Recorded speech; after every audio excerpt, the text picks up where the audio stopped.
Here it is, the golden question. Hello, glorious Dominions. Welcome back. And today I ask a couple of people a question. And the question is, if you were to be in a Bible event or story, where would it be? And why? All right, now, so let's go see their responses. Come with me. Hi, this is Tammy. So the question was, if I was in the Bible event or story, what would that be? I would honestly say that I've thought hard and long about this. Everything I think about is like, no, I don't want that. No, I don't want that.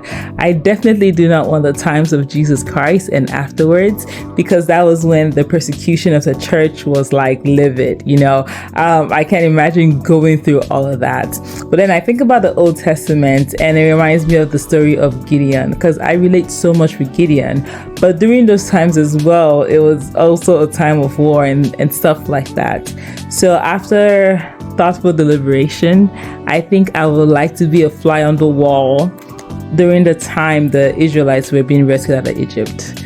And the reason is only because they got to experience God firsthand. When you really consider all generations after that, apart from Adam and Eve, the only people that really had a direct encounter with God were the Israelites when they were in the wilderness and on their journey towards the wilderness. Witnessing the 10 plagues would have been amazing. Yes, I don't want to go through the sufferings from the Egyptians, but just being a witness saying, oh my gosh, like these people have flies in their houses, they have this, they have that, but we're not affected. It makes me already feel special. Having God be the cloud that shields you from the sun during the day and the fire that gives you night and light. It's like God directing you. Like we pray for that all the time, but they had a visual representation of God's direction, and seeing Moses split the Red Sea and walking on like dry ground. Oh my gosh, the thought about it is like, wow, there is a God.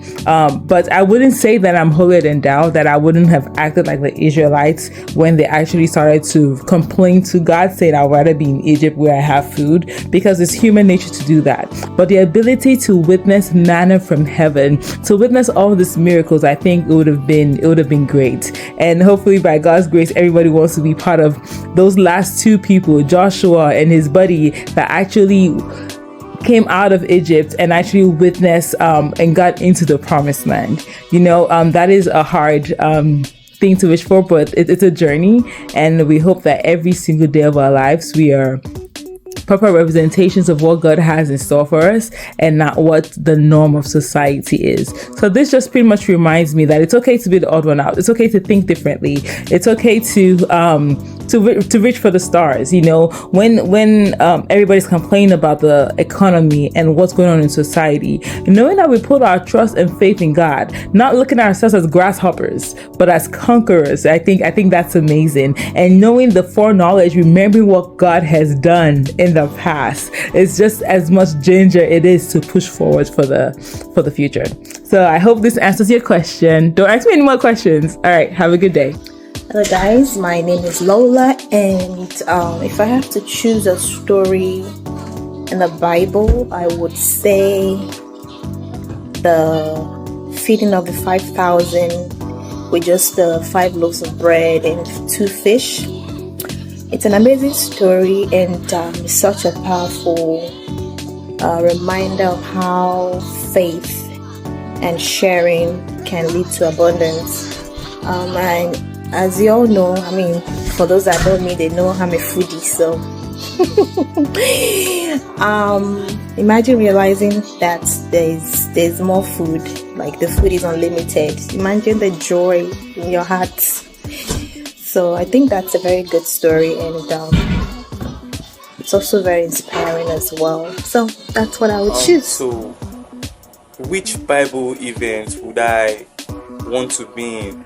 Well, when we look at the story of Moses,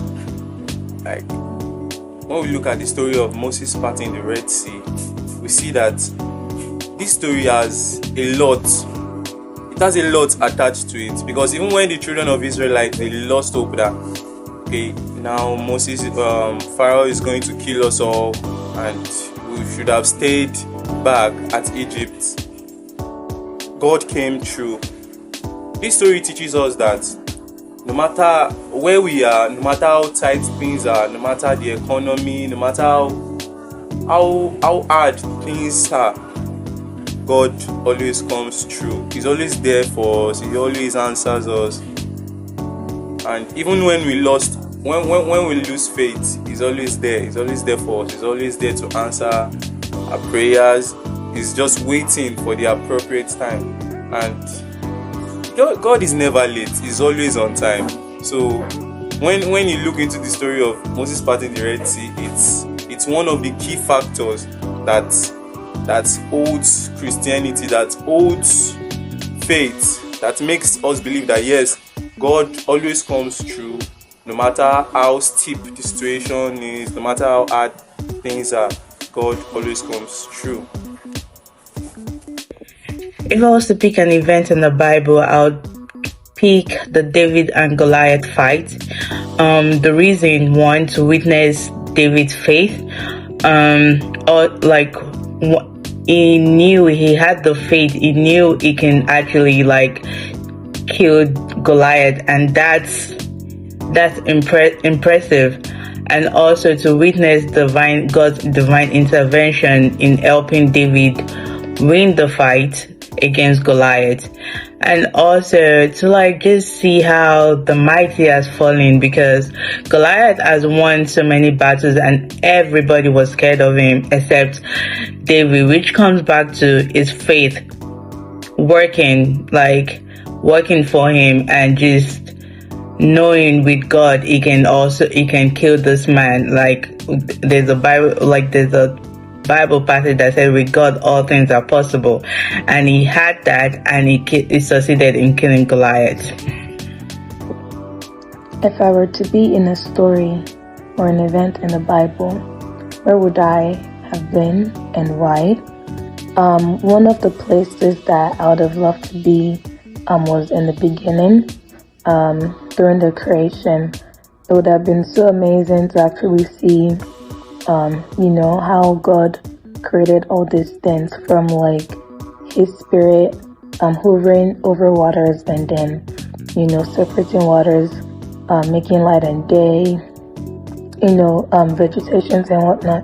So it has just been amazing to have been there and to see just everything that is right now being created. I just think it's fascinating. If I were to be in the Bible, I'm definitely smashing records.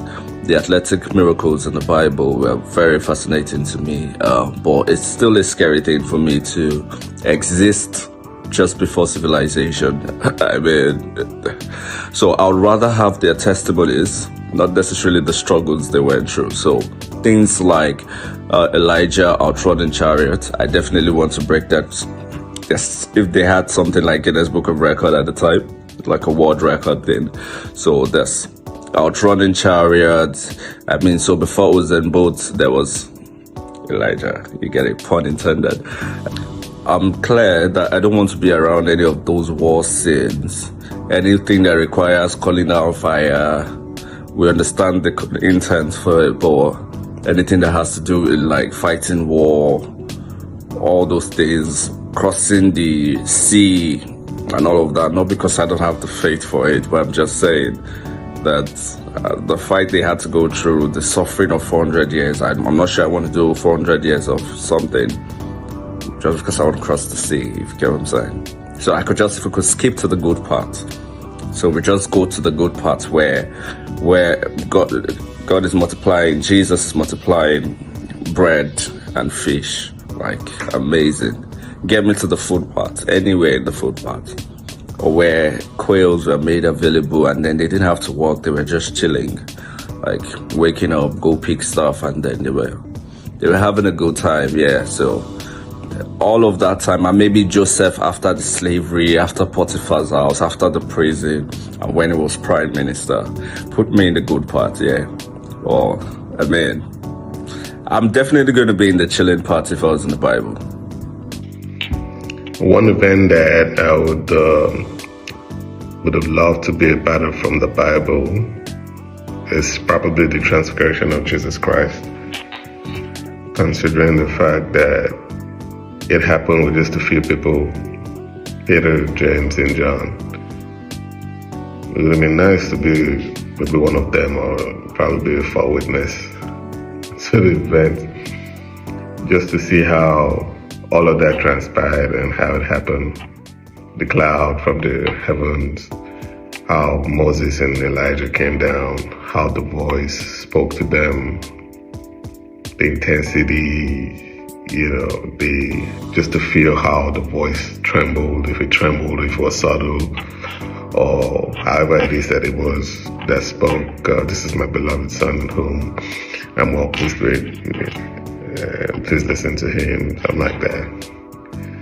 I'm glad to see how, what's his name now? Moses. It will be interesting to see what Moses looked like. And Elijah, yeah, those are some really interesting figures from time.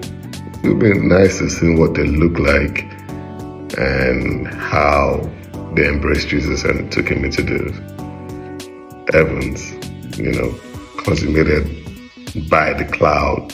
It would have been a very interesting sight to be honest. Yeah. To answer the question, which says that if I were to be in a Bible story or a Bible event, where would it be and why? So I think I would pick the creation story, that's in Genesis chapter 1 and chapter 2, to see how God was able to create life, light, and also plants, animals, trees, oceans, rivers, and so many things like that. How was God able to create Adam from the dust? How was God able to create Eve from taking one of Adam's ribs? How was God able to create these things? How was he able to also separate darkness from light? So to be there seeing God do these things would be really, really breathtaking. You'd be very, very fascinated by that thing, like, oh wow, this is how it is done, this is how God did these things. So I would want to be there to see how he did these things. Alright, now to answer my own question. Alright, so what Bible event or story would I be in? And my responses is coming from a place of humor. Alright, so for one, I would like to be in Genesis chapter 11. So that is the Tower of Babel. And I think it's just so different, and it would have been so funny and different to me, or maybe confusing to me. I would just be standing, so I would have been standing with someone, just having a conversation, and all of a sudden my language just switched, and I'll be like, oh, what? Then I go start looking around, running around for people who speak the same language as I do.